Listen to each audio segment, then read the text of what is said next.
حضرت ادریس علیہ السلام کے آسمانوں پر اٹھائے جانے کے بعد رفتہ رفتہ بت پرستی کی وبا عام ہو گئی۔ حضرت نوح علیہ السلام نے اللہ کے حکم کی تعمیل کی اور اپنی قوم سے فرمایا، اے میری قوم، اللہ تعالیٰ کی وحدانیت کا اقرار کرو۔ اس قوم نے سرکشی کا مظاہرہ کیا۔ حضرت نوح علیہ السلام کو اتنا مارتے تھے کہ آپ بے ہوش ہو جاتے اور وہ آپ کو ویسے ہی چھوڑ کر چلے جاتے۔ اگر تم اب سچے ہو تو ہم پر وہ عذاب لے آؤ جس کا تم ہمیں دھمکی دیتے ہو۔ اب آپ کو اللہ کی طرف سے حکم ہوا کہ ایک کشتی بنائے۔ یہ بھی کہوں تو غلط نہیں ہوگا کہ یہ دنیا کی سب سے پہلی کشتی اور ون آف دا امیزنگ شپ تھا۔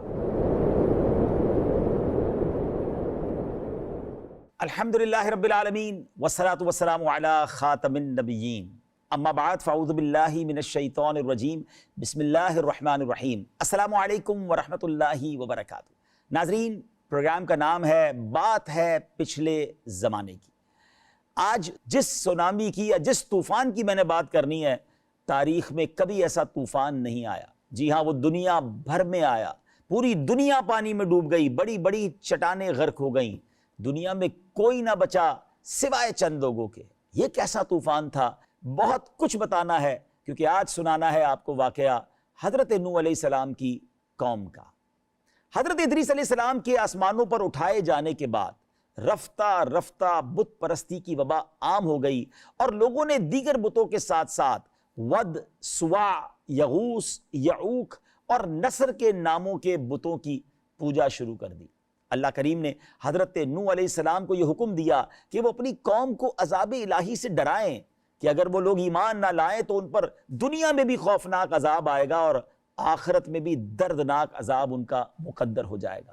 حضرت نوح علیہ السلام نے اللہ کے حکم کی تعمیل کی اور اپنی قوم سے فرمایا، اے میری قوم، میں تمہیں اللہ تعالیٰ کے عذاب سے بہت واضح انداز میں خبردار کرنے اور ڈر سنانے والا ہوں۔ تمہیں کہتا ہوں کہ اللہ تعالیٰ کی وحدانیت کا اقرار کرو، شرک نہ کرو اور خدا کے غضب سے بچنے کے لیے اس کی نافرمانی سے دور رہو۔ اگر تم نے میرے احکام کی تعمیل کی اور میرے لائے ہوئے دین کی تصدیق کی، پھر تو اللہ کریم تمہارے گناہ بخش دے گا اور تمہیں عذاب سے محفوظ رکھے گا۔ یہ جو کانورزیشن ہے، یہ جو گفتگو ہے، قرآن میں اس کو کس طرح بیان کیا گیا، آئیے قرآن کی زبانی سنتے ہیں۔ قال یا قوم انی لکم نذیر مبین ان اعبدوا اللہ واتقوہ واطیعون یغفر لکم من ذنوبکم ویؤخرکم الی اجل مسمی ان اجل اللہ اذا جاء لا یؤخر لو کنتم تعلمون۔ اس نے فرمایا، اے میری قوم، بے شک میں تمہارے لیے کھلا ڈر سنانے والا ہوں کہ اللہ کی بندگی کرو اور اس سے ڈرو اور میرا حکم مانو۔ وہ تمہارے کچھ گناہ بخش دے گا اور ایک مقررہ مدت تک تمہیں مہلت دے گا۔ بے شک اللہ کی مقررہ مدت جب آ جائے تو اسے پیچھے نہیں کیا جاتا۔ کیا ہی اچھا ہوتا اگر تم جانتے۔ حضرت نوح علیہ السلام کی اس مبارک تبلیغ کے بعد ہونا تو یہ چاہیے تھا کہ وہ ان کی بات کو مان لیتے، مگر اس قوم نے سرکشی کا مظاہرہ کیا۔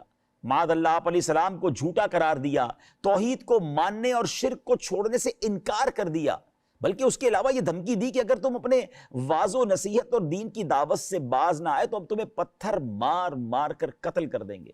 اللہ اکبر! گویا ہر طرح کی تکلیف، قلبی تکلیف، ذہنی تکلیف اور جسمانی تکلیف پہنچانے لگے۔ ناظرین، کئی بار تو ایسا ہوا کہ حضرت نوح علیہ السلام کو اتنا مارتے تھے کہ آپ بے ہوش ہو جاتے اور وہ آپ کو ویسے ہی چھوڑ کر چلے جاتے۔ آپ نے 950 سال اللہ کی طرف بلایا۔ یہ ایسی قوم تھی کہ آپ کی بات مانتی بھی نہیں تھی اور اپنی آنے والی نسلوں کو بھی یہ تربیت کر کے جاتے تھے، وصیت کر کے جاتے تھے کہ ان کی بات آپ نے نہیں ماننی ہے۔ مگر آپ اولو العزم رسولوں میں سے تھے، آپ با ہمت رسولوں میں سے تھے۔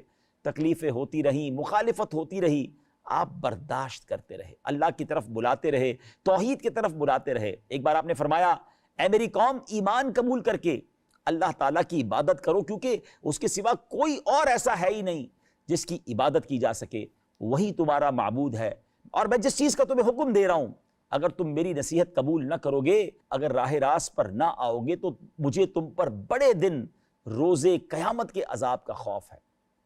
حضرت نوح علیہ السلام کی اس دعوت حق کو سن کر اب ان لوگوں نے 3 آرگیومنٹ کیے، 3 اعتراضات کیے اور اپنی قوم کو یہ باور کرانے کی کوشش کی کہ آپ اللہ کے نبی نہیں ہیں، معاذ اللہ۔ اب اعتراض کیا تھے، وہ آرگیومنٹس کیا تھے، ذرا غور سے سنیے گا۔ پہلا اعتراض یہ تھا کہ تم ہماری طرح بشر ہو اور تمہیں ہم پر کوئی خاص فضیلت حاصل نہیں، اس لیے ہم کیسے مان لیں کہ تم نبی ہو اور تمہاری اطاعت ہم پر لازم ہے۔ وہ اپنے جیسا دیکھتے تھے تو کہتے ہم کیسے مان لیں کہ آپ اللہ کے نبی ہیں۔ دوسرا اعتراض، ہم دیکھ رہے ہیں کہ تمہاری پیروی جن لوگوں نے کی ان کی تو قوم میں کوئی عزت نہیں ہے، وقت نہیں ہے، بلکہ وہ تو گھٹیا قسم کے غریب لوگ ہیں۔ تم پر ایمان لانے کی حرکت بھی انہوں نے کی اور بغیر غور و فکر کے کی ہے۔ اللہ اکبر، غریبوں کو دیکھ کر اور ان کو گھٹیا اور معاذ اللہ کمینے لوگ کہا انہوں نے۔ ان کا اعتراض یہ خالصتاً جہالت پر مبنی تھا۔ ناظرین، تیسرا اعتراض یہ تھا کہ ہمیں تمہارے اندر کوئی ایسی بات نظر نہیں آ رہی جس کی بنا پر تمہیں ہم پر برتری حاصل ہو، کیونکہ تمہارے پاس نہ تو ہم سے زیادہ مال ہے، نہ ہی ریاست، بلکہ ہم تمہیں نبوت کے دعوے میں اور تمہاری پیروی کرنے والوں کو اس کی تصدیق میں جھوٹا خیال کرتے ہیں۔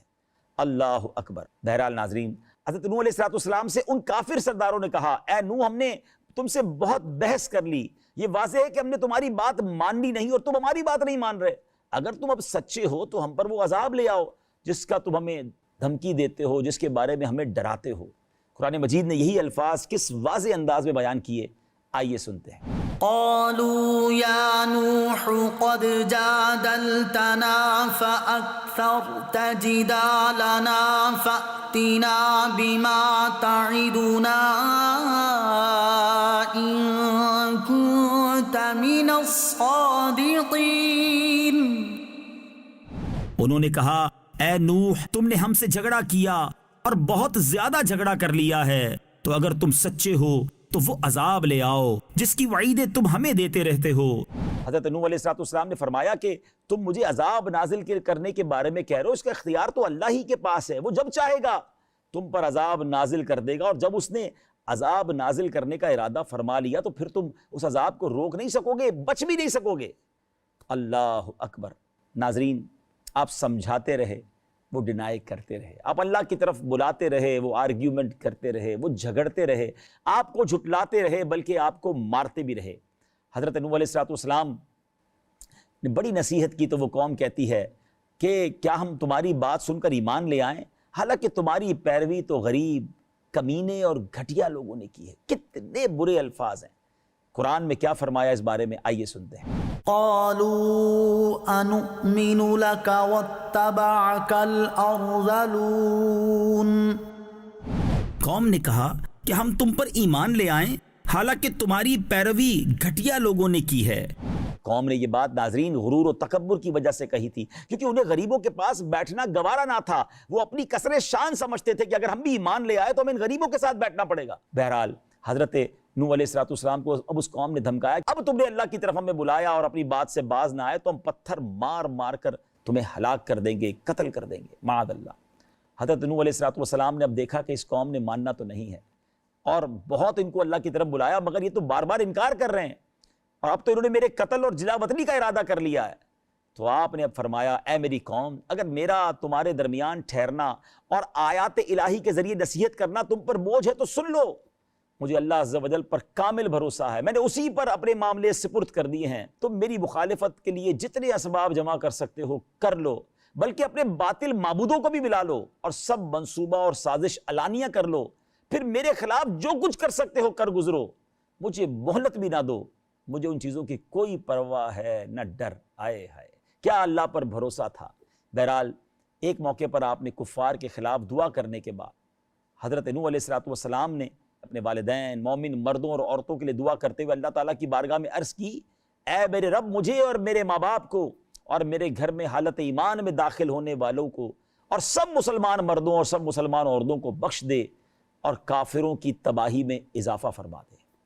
اللہ اکبر۔ اب اللہ کریم نے حضرت نوح علیہ السلام کی دعا قبول فرمائی، ان کی قوم کو بڑے غم سے نجات بخشی، اور جھٹلانے والوں کے خلاف آپ علیہ السلام کی یوں مدد فرمائی کہ قوم کے تمام کفار کو عذاب سے ہلاک کر دیا گیا۔